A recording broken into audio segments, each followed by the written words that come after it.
Coaches, Rick Stewart of All Access Coaching. I'm really excited to bring you this free video, and make sure you hit the subscribe and like button down below. It gives us valuable data as far as what coaches want. And also, if I can get to 1,000 subscribers, I'll start doing weekly YouTube clinics for free. And if you hit the like and subscribe button, you'll get notified when we upload new content. We're uploading 3 or 4 videos every week. So when we talk about, our culture, right? So we have our standards that we'll go over as a staff and flows down to our players. So our culture, we will be successful when it's player driven, right? So when we're thinking about a player driven culture, right? And at times, hey, if we're not successful, we got to think of, are we pushing the right things, right? So if we're having issues, right, within our team culturally, again, look in the mirror as opposed to pointing fingers, right? Are we pushing the right things? So what are we preaching to these guys, right? How are we messaging it to them, right? So it could be, right, maybe we're pushing the right things, but we're not messaging it the right way. Because again, kids constantly change. So we have to constantly evaluate that, right? So the second question we got to ask is, do we have the right guys? Right. So are we recruiting the right guys throughout this process? Right. And are there guys who maybe are locker room lawyers who aren't doing what needs to be done through our culture? And, I think,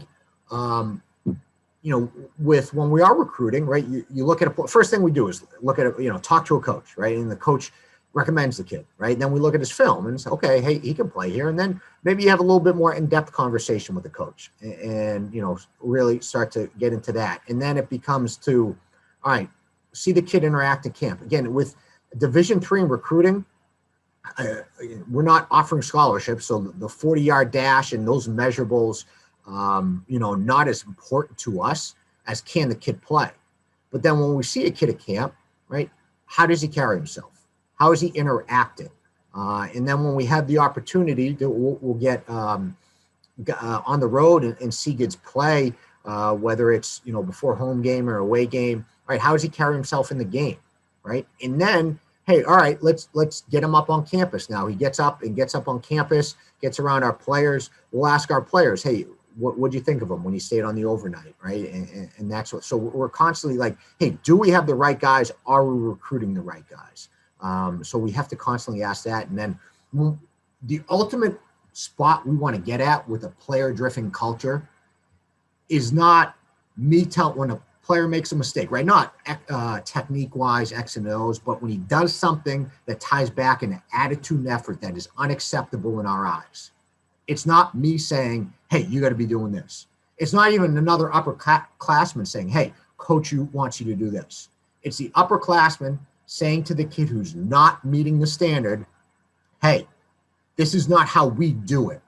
This is how we do it, right? When we have player-driven cultures and we have those conversations coming from upperclassmen, that's when we know, all right, we're pushing the right things, we're messaging it appropriately, and we're having the right guys, right? Because freshmen come from all different backgrounds, and not to say we won't take chances on kids, but when we do take chances on the kids, they got to be surrounded by guys who are the right guys. We talk as SC guys and go-to guys within the locker room and on the field.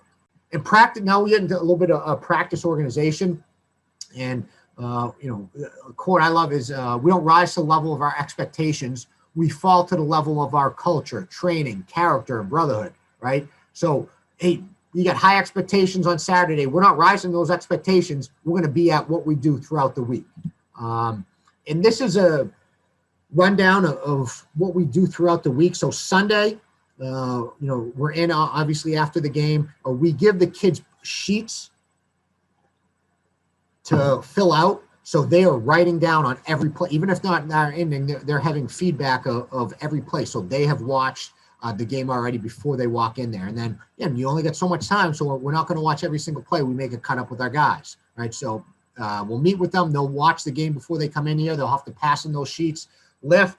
For the upperclassmen, we'll have a helmet practice. And then for the underclassmen, we get a full pad scrimmage going. As long as our health is good, and our health was Good last year we did 11 a time, so it allows so get some young guys on young guys action out there running around, and it makes for a pretty so even better Sunday right after you win, but it perks you up a little bit to see young guys run around after a loss. Mondays the guys are completely off, right? So we get into game planning a little bit on Sunday, but really the meat of that day is on Monday. Tuesdays we're in full pads. We could cross over, go offense, defense. Those are more physical days.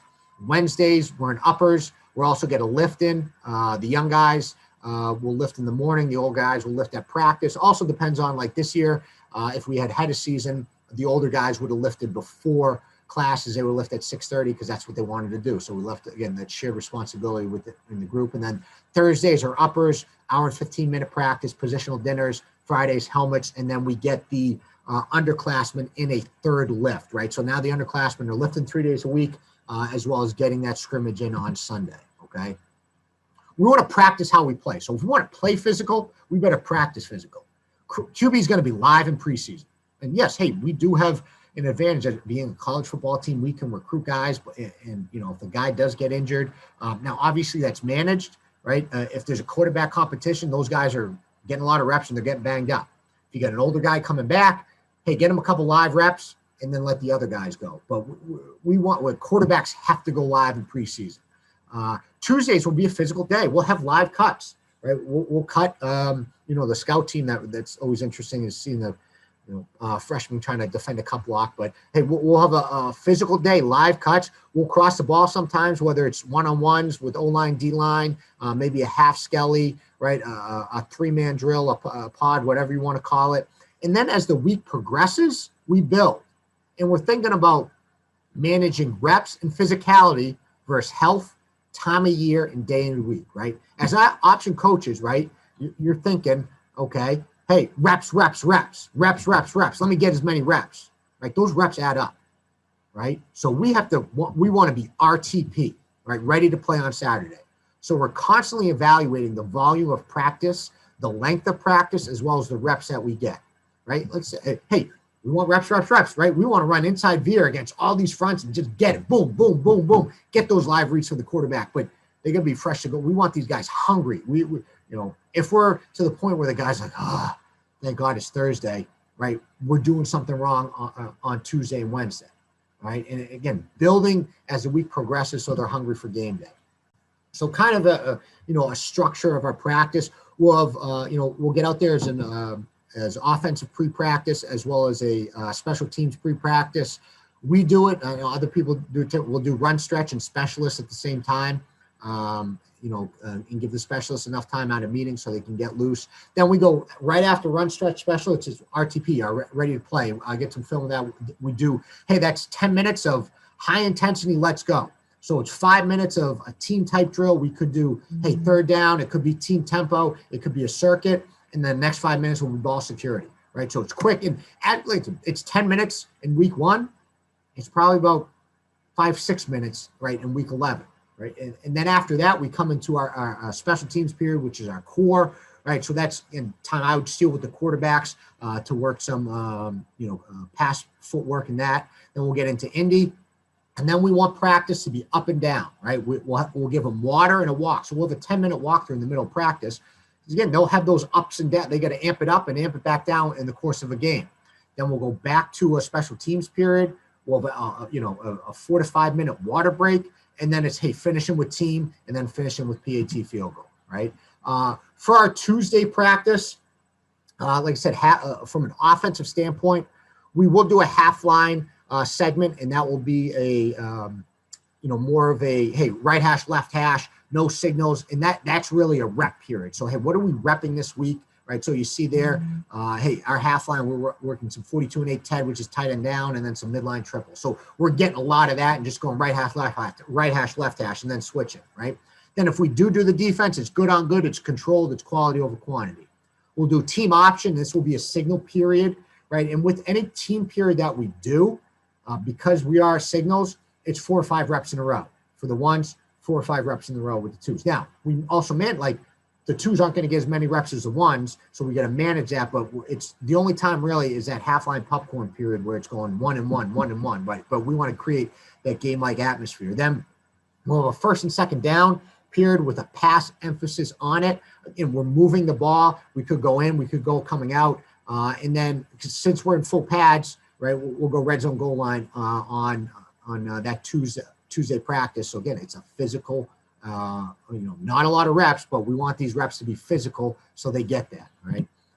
Wednesdays is the corrections with that team option period, and then we'll do a 3rd and 4th down period. Now again, the calls aren't going to change much from what we did on a Tuesday. However, it's getting the sticks out there, getting in the mindset, hey, it's 3rd and long. And a lot of this, to be honest with you, is for the quarterback. So the quarterback sees a 6, knows the down and distance, knows the game situation, so we're creating that, right? We also begin to cut back on reps too, right? So that, again, we're building as we continue to move forward. And the Thursday, it's a quick practice, hour and 15 minutes, right? So we'll do a team 1st and 10, right? I said grab ass on there, so some of the guys are joking around as they go out there, right?